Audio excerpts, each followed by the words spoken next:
Perkenalkan, saya Ramo Siagian SE, Angkatan ke-23, kelompok 4, nomor absen 37.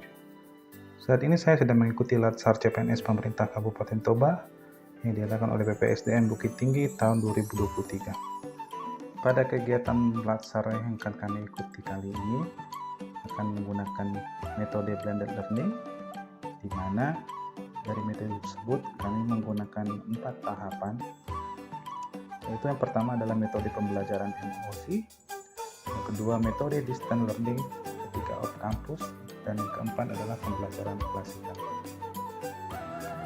Pada kesempatan kali ini, saya akan menceritakan pengalaman saya mengenai pembelajaran sinkronus dan asinkronus, serta kelebihan dan kekurangan menggunakan metode ini dalam fase kegiatan distance learning.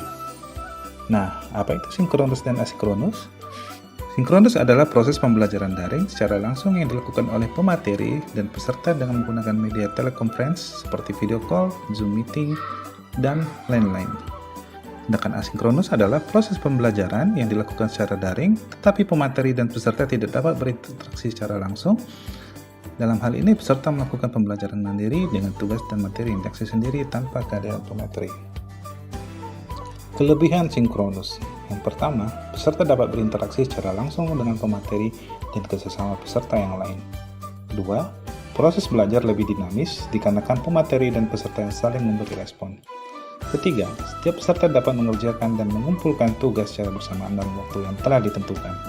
Dan yang keempat, peserta mengerjakan pretest secara langsung.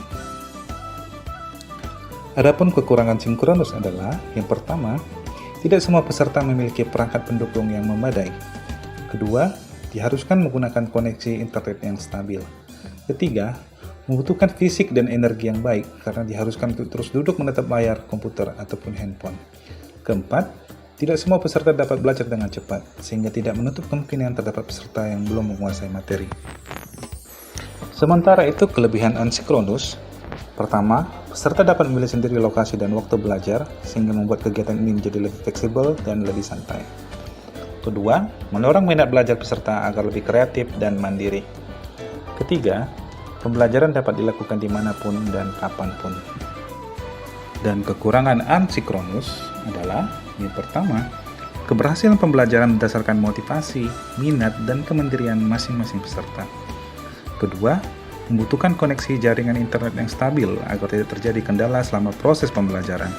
Ketiga, sedikitnya akses untuk bertanya sehingga membuat beberapa peserta kesulitan selama proses pembelajaran.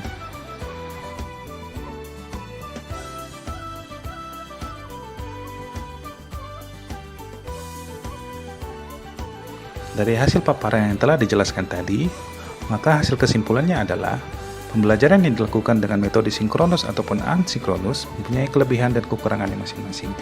Keberhasilan dalam menyelesaikan berbagai tahapan proses pembelajaran selama kegiatan Latsar berlangsung ditentukan oleh minat, motivasi, dan kemandirian peserta itu sendiri.